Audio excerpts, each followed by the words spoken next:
Hi everyone, welcome to Small Biz Flash, your briefing on small business news, trends, and insights. I'm your host, Adam Hewitt. Thanks for joining me. Today, we'll wrap up our series on lead magnets. Once a prospective customer has given you their contact information via a lead magnet, your work is not done. So what's next? Well, that's coming up, but first, the news roundup.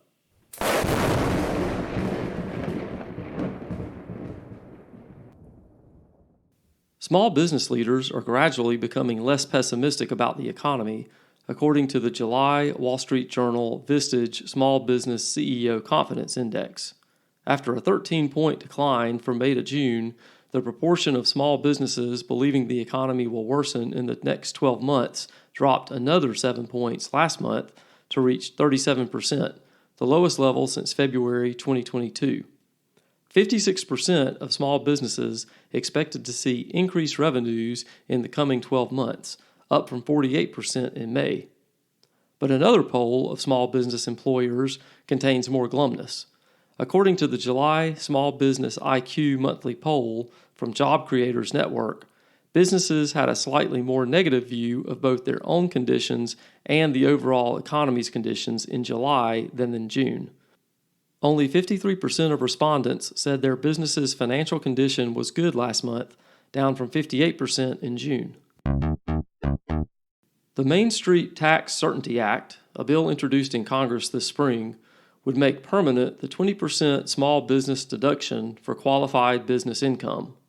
The deduction was originally created with the Tax Cuts and Jobs Act of 2017 to bring small businesses' tax rates closer to those of their large corporate competitors. Under the current law, the deduction expires after December 31st, 2025. The National Federation of Independent Business announced a new campaign earlier this month to urge members of Congress to pass the Main Street Tax Certainty Act, which enjoys bipartisan support. The last time the U.S. Small Business Administration was formally reauthorized by Congress was over 20 years ago, and now some small business advocates are calling for congressional action to reauthorize and improve the agency. Goldman Sachs' 10,000 Small Businesses Voices community is recommending modernization efforts at the SBA, including simplifying the government contracting certification process for small businesses. The U.S. Chamber of Commerce also supports the reauthorization effort. You can find more information on this and other stories in the news roundup by going to the links in the show notes.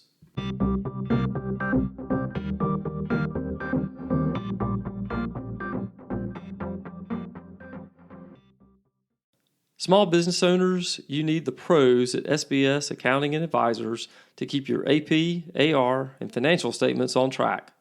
For 16 years, the good folks at SBS have been helping owners like you make better decisions and grow their profits. So go to sbsaccountants.com today to set up your free 30-minute consultation. Use the promo code FLASH to get 20% off your setup fee. Again, that's sbsaccountants.com.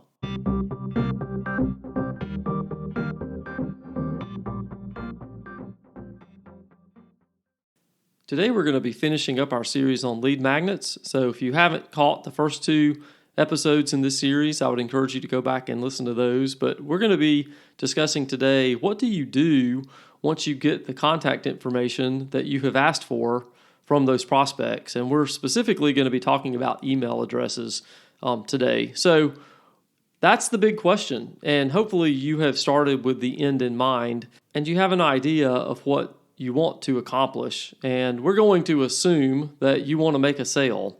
There could be other objectives, but the simplest for the sake of conversation here and what most small businesses want is to ultimately sell something to these prospects, and so that's what we're going to assume for our purposes here. So we're going to create an email campaign that's going to continue the conversation with our prospects. They've given us their email address. They've already warmed up to us on some level because they've interacted with our lead magnet. And so we're going to continue to add value to them. And along the way, we're going to pitch our services, whatever those are, or our offer, whatever it is. And one thing that we do want to make sure of is that we don't run afoul of any anti-spam laws regarding email in our jurisdiction. So with that being said, let's go back to the example from last week. So we talked about if you're a landscaping company, for example, and your lead magnet is a downloadable PDF on ways to increase your curb appeal. And in this PDF, you could have some suggestions that could either be a DIY kind of list for homeowners where they do it themselves, or things that the landscaping company that you own could do for them. So either way. So for example, maybe creating a garden around the mailbox or installing outdoor lighting. And so maybe the homeowners could do these things themselves, or they might choose to hire your landscaping company to do those for them. In addition to what's on the PDF that they've already downloaded, the email marketing that you're now going to start as a result of them giving you their email address would continue on this theme, but with new suggestions, for example. So you could, in one emailer, give them an idea like installing window planter boxes. In another email, you might give them another idea like planting trees in strategic locations and how they choose those locations and what kind of trees might be good for your geographic area. Or another emailer might suggest adding an arbor and how to figure out going about that particular strategy. So with each of these messages, you also want to pitch your offer. And maybe that's a free 30-minute on-site consultation where you can discuss any of these ideas that you've put in the minds of your prospects. Or maybe it's something like the first yard cutting is 50% off or whatever. But I would encourage you to be consistent so that every time they see an email from you, it's that same offer over and over, and they get used to it. And so eventually, most likely, you're going to get some bites on whatever that offer is. Now, once you're done with this special email campaign that's targeted just to the folks that have come in through your lead magnet, you can always add these people to your regular email list, and they will continue to get content through your regular emailer. Now, there's a variety of email marketing software. If you don't already do this kind of marketing at all to any of your customers, I would recommend you do this. So there's some standalone software. Some of the most popular ones include Constant Contact, MailChimp, MooseEnd.